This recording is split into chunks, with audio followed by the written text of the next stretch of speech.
use them as defense mobs. I'm sure people will find out fun things to do that. What happens if I get hit by a Shulker's projectile? Well, first of all, you take damage, surprisingly, alright? Yeah, okay. But I also wanted them to make to be more interesting in a sense that these end cities, they are very vertical, and in the end there's a lot of these islands and very hard to traverse. So I wanted to give them another kind of attribute that would make them more interesting to fight. And not only that, as you could see in the previous clip, you can actually knock away the projectiles, but they will give you a special effect, as I'm going to show you in the next clip. They're kind of adorable looking, the Shulkers. They're kind of cute. This one. So now I'm inside an end city. I can watch.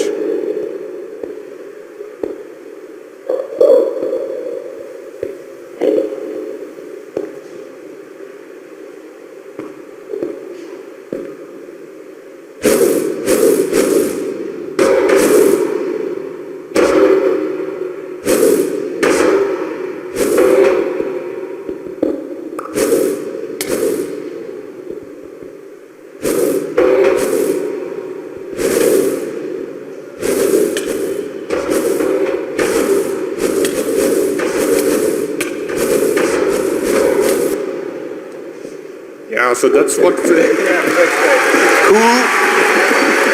That's cool. So, yes, what Owen was hinting at and what I was trying to tease was that these projectiles will give you the levitation potion effect, which will be a new effect in 1.9. And, yeah, you can turn that on. It makes these fights really, really interesting and complicated, because once you get hit, you can't escape. You have to figure out a new way to deal with your situation. But the interesting thing is also, as I said, it's very vertical and there are a lot of islands, a lot of void. You can abuse this. You can let yourself get shot on purpose, because it will let you take huge leaps or across to other areas. So they have a double-edged sword. It's not the correct term for this particular thing, but they have more. They can be used. Yeah, that's super cool. That's going to be super fun to encounter, for sure. Okay, so let's move on to the next point, I guess. If you're happy with that, Jens. Yes. Cool. Nathan. Hello. You have also been working on some kind of cool combat mechanic things, haven't you? Is that correct? I didn't do nothing. It wasn't me. Okay, no. I have been. Tell us what it is. What's the deal? All right. First, I may as well tackle some spoilers that were in the videos, screenshots. Yeah. If you just go... One moment. We're professionals. I think people probably spotted the spoilers as soon as we booted up the video. Alright, so if we switch over to the screen, you'll see, this is halfway through the video, so whatever. The new big feature of combat is dual welding, which is a really big deal for us technically, because it was really, really difficult to pull off, unbelievably. So as I'm demonstrating in the video now, you can have something in your main hand. Yeah, everyone knows that. You can also change your main hand to your left hand. So lefties, I've got you covered. Nice.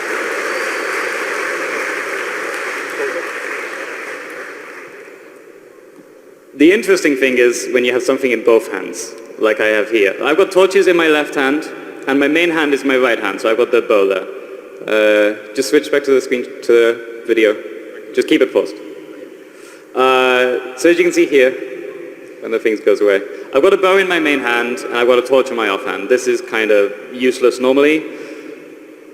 What I will be able to do, if in a moment I'm going to switch over to the sword in my main hand, the right click button on my mouse, which is normally place block or use an item, is going to place the torch, which is in my offhand. And you can see on the screenshot at the bottom there, it shows what's in my offhand. So I've got 64 torches there right now. That was shown in the other video. I can't remember what you had in your offhand, but there was something. I had bow and arrows. Yeah, there we go. So I'll get to that in a moment then, because bow and arrow, that is changing a lot. If you resume the video. Base. Right. There's a hotkey to swap what's in the main hand. So as you can see, I just press F, which is the default key, which whatever's in my main hand goes offhand and vice versa. So it's really easy to switch whatever you're holding in your offhand. The main benefits of this don't just impact combat. If you're mining in a cave, you've got a pickaxe and torch, for example, you can light things up while you're mining. If you're fighting people in combat, you can have a potion or a golden apple in your offhand and a sword or something else in your main hand, so you can drink while you're fighting. I mean, that's really ineffective, but you can do that. We're not going to stop you from doing that.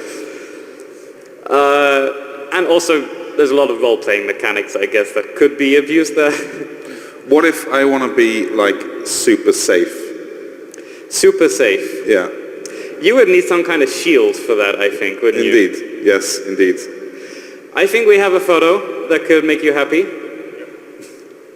Not a video, I'm afraid. No, it's in the Jens folder. Yep. It's called... No, not that one. Shields! Nice.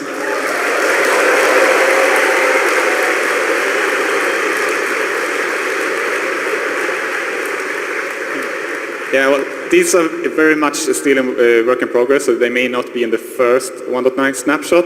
But as you can see, the idea is that after you crafted your shield, you will also be able to craft it together with a banner to put the banner, this banner print on your shield, so you can really customize your look and feel. Can I dual wield shields? Yes. Great. To answer your question, you can be super safe. You can turtle by having a shield in both hands and just stay still. People can go behind you and they can hit you from behind. That will probably hurt, but yeah, from the front, you're covered. Nice. Okay, cool. You mentioned some arrows earlier, some bow and arrow interesting Yes, bow and developments arrows. there. If you go back to my folder, there should be arrows, I think. Let's show this on the screen. So bow and arrows are changing a little bit. We've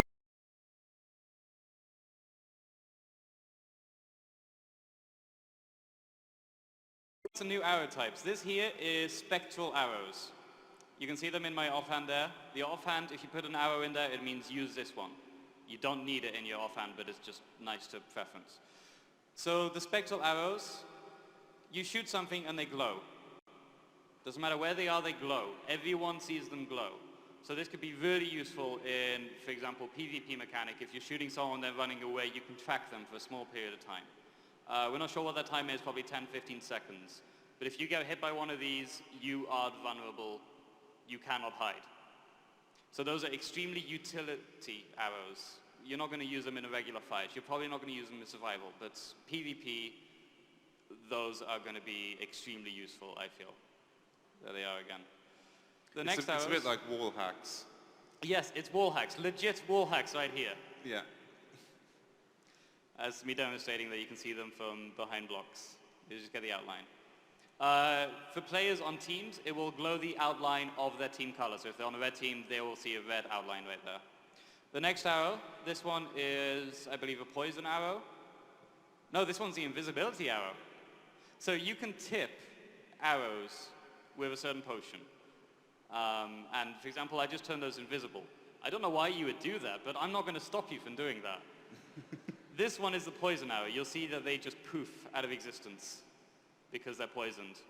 Obviously, there's going to be a lot of balancing required for these. I'm personally not happy with how potions are balanced, especially splash potions. I'm sure you guys have tried them. You throw a splash potion of poison on someone, and you hit yourself. And you're, oh no. So arrows, tipped arrows especially, need a lot of balancing because it would be extremely overpowered if you just poison someone long distance, take them down half a heart, and that's not fun at all. Yeah, I think that's that. The spectral arrows, I've got a nice other video to show off how you can spot if you've been hit by a spectral arrow. So if you exit this video, and you've seen it in the other screenshot with the levitation, there should be buff bar. Oh, effects. Yeah, so switch to the video. I'm giving myself lots of effects now, and you can see them in the top right of the screen. You don't have to keep opening your inventory. You don't have to rely on particles. You can see that you've got an effect.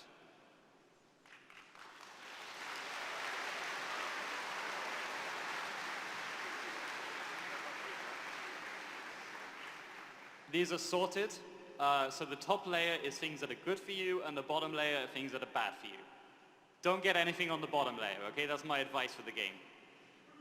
Top is good, bottom is bad. They're also sorted left to right. The things that are very left on the screen are the ones that are expiring soon, and the things on the right are expiring later. As you can see, the top effect is running out now. So it started to flash. The more urgent it flashes, the sooner it runs out. So, for example, with Jens's new neat levitation effect, you can time it, so you can see I've just got a few seconds left. Am I going to make that jump with it? In which bar would the levitation effect be? That was actually a really difficult question. I decided to count it as a negative effect, just because things offensively hit you with it. Definitely. So that's the new buff bar. So as you can see, the UI has changed a bit. We've got the buff bar at the top right, and we've got offhand at the bottom left, or bottom right if you're left-handed. So it's on the side where offhand is. So we've changed that up a bit. And I think this will help a lot, especially with effects on arrows, like tipped arrows, spectral arrows, this kind of stuff. And that's that. That's awesome. Well, all those things sound super cool. I think that's all we've got from the Minecraft devs about new updates, but now we can talk to the Pocket Edition guys. So thanks for that, you too. Thank you. You're welcome.